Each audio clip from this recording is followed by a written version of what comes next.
స్తోత్రం స్తోత్రం స్తోత్రం. ఇప్పుడు దాకా దేవుని పాటలు పాడుకుని మహింపరుచుకున్నాం తండ్రి. స్తోత్రం స్తోత్రం యేసయ్యా, స్తోత్రం తండ్రి. ప్రార్థన చేసుకుందాం. పరిశుద్ధాత్మ దేవాన్ని స్తోత్రాలు స్తోత్రాలు స్తోత్రాలు. ఈ వారమంతా మమ్మల్ని కాచి కాపాడిన ఆయన వాక్యంతో తండ్రి ఉదయంలో ముద్రించిన ఆయన ఈ వాక్యాన్ని ప్రభువా పరిశుద్ధాత్మ దేవా నీ సన్నిధిలోనైనా ప్రభువా వాక్శక్తితో నింపు తండ్రి. నీకే స్తోత్రం స్తోత్రం స్తోత్రం స్తోత్రం.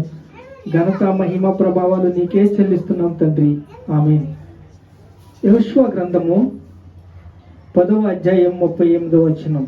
అప్పుడు యెహోషువ అతనితో కూడా ఇశ్రాయేల్ అందరితో దెబీరా వైపు తిరిగి దాని జనులతో యుద్ధము చేసి దానిని రాజును దాని సమస్త పురమును యుద్ధము చేసి దానిలో ఉన్న సమస్త పురుములను పట్టుకుని కత్తివాత చేసి హతము చేసి దానిలోనున్న వారందరినీ నిర్మూలన చేసిరి. చూడండి, ఇక్కడ యెహోషువ యుద్ధం జయించాడు. యెహోషువ యుద్ధం జయించి గెలిచాడు. ఇప్పుడు ఈరోజు మనం కళ్ళుని గెలుస్తున్నామా? మన హృదయాల్ని శుద్ధి చేసుకుంటున్నామా? మన నోరుని జయిస్తున్నామా? దేవుని సన్నిధిలో మనము హృదయపూర్వకంగా దేవుని సన్నిధిని అనుభవించి దేవుని పాటలు పాడి దేవుని మహిమపరిచి మనము దేవుని సన్నిధిలో సత్యమును అనుసరించి నడుచుకోవాలి. అప్పుడు మనం ప్రతి యుద్ధం జయిస్తాం. మనం యుద్ధం జయించినప్పుడు దేవుడికి మెచ్చికగా ఉంటాం. మనమందరం కూడా దేవునికి మెచ్చికగా ఉండాలంటే యుద్ధం జయించాలి. యెహోషువ గ్రంథం 39 చదువుకున్నట్లయితే దాని రాజును దాని సమస్త పురములను పట్టుకుని కత్తివాత హతము చేసి దానిలో ఉన్న వారందరూ నిర్మూలము చేసిరి. హెబ్రోనులోనుకు లిబ్నానుకు దాని రాజునకు చేసినట్లు దెబీరాను రాజునకు కూడా చేసెను. ఈ రాజులందరూ కూడా ఇక్కడ హతం చేసుకుంటూ దేశాన్ని స్వాధీనం చేసుకుంటూ ముందుకి వెళ్తున్నాడు యెహోషువ. ఈరోజు మనము ఏ ఒక బలహీనతని జయించలేకపోతున్నామో ఆలోచించుకోవాలి. బలహీనత అనేది ఉంటాయి. వాటిని జయించడానికి దేవుని దగ్గర నుంచి శక్తిని పొందుకోవాలి. దేవుని దగ్గర నుంచి శక్తిని పొందుకోవాలి అంటే మనకి బలం కావాలి. దేవుని సన్నిధిలో దేవుణ్ణి అడిగితే దేవుడు మనకి బలం ఇస్తాడు. ఒక్కొక్క రాజుని జయించుకుంటూ జయించుకుంటూ జయించుకుంటూ ముందుకు వెళ్ళినట్లయితే మనకి తలంపులు ఊహలు ఆలోచనలు పెరగాలి. మన తలంపులు మన ఆలోచనలు మన ఊహలు పెరిగినప్పుడు దేవుని సన్నిధిలో మనం బలవంతులయ్యి ఉంటాం. నాలో ఉన్నవాడు లోకములో ఉన్నవాడికన్నా గొప్పవాడు. మరి జయించాలి అని ఉంది, కానీ జయించలేకపోతున్నాం. ఎందుకు? దేవుని సన్నిధిలో నా కుమారుడా యేసుక్రీస్తు కృపయందు బలవంతుడు కమ్ము అంటే యేసుక్రీస్తు కృపయందు బలవంతుడు కమ్ము అని దేవుడు చెప్తున్నాడు. ఆ బలాన్ని మనం పొందుకోవాలి. అలా పొందుకున్నట్లయితే యెహోషువ జయించినట్లు ఇశ్రాయేలు ప్రజలందరూ కూడా జయించుకుంటా ముందరికి వెళ్ళారు.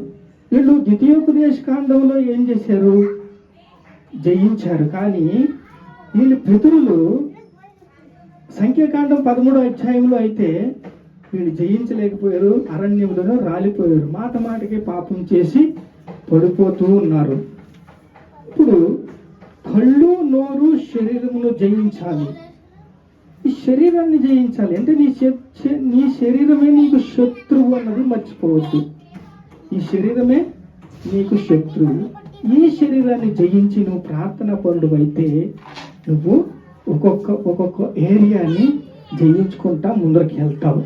ఒక్కొక్క ఏరియాని ముందరికి జయించుకుంటూ వెళ్ళినప్పుడు నీతో పాటు అనేక మందిని తీసుకెళ్తావు. యెహోషువ యుద్ధశూరుడు.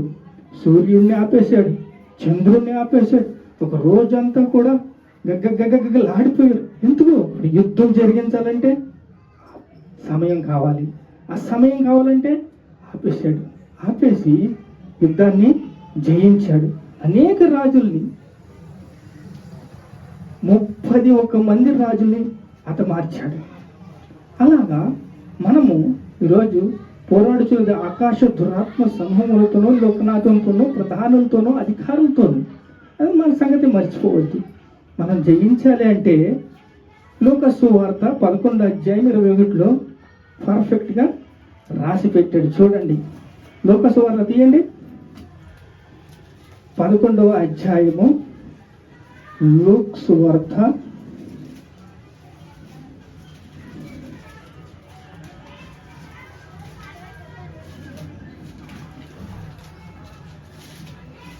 21వ వచనము.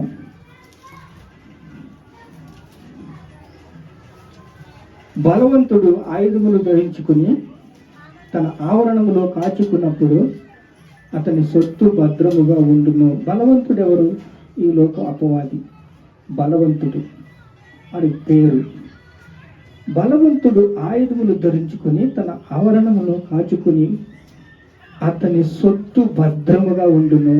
అయితే అతని కంటే బలవంతుడు ఒకడు అతని మీద పడి జయించినప్పుడు అతడు నమ్ముకుని ఆయుధములన్నిటినీ లాగుకొని అతని ఆస్తిని పంచిపెట్టును. ఏంటి? నాలో ఉన్నవాడు లోకములో ఉన్నవాడి కన్నా గొప్పవాడు.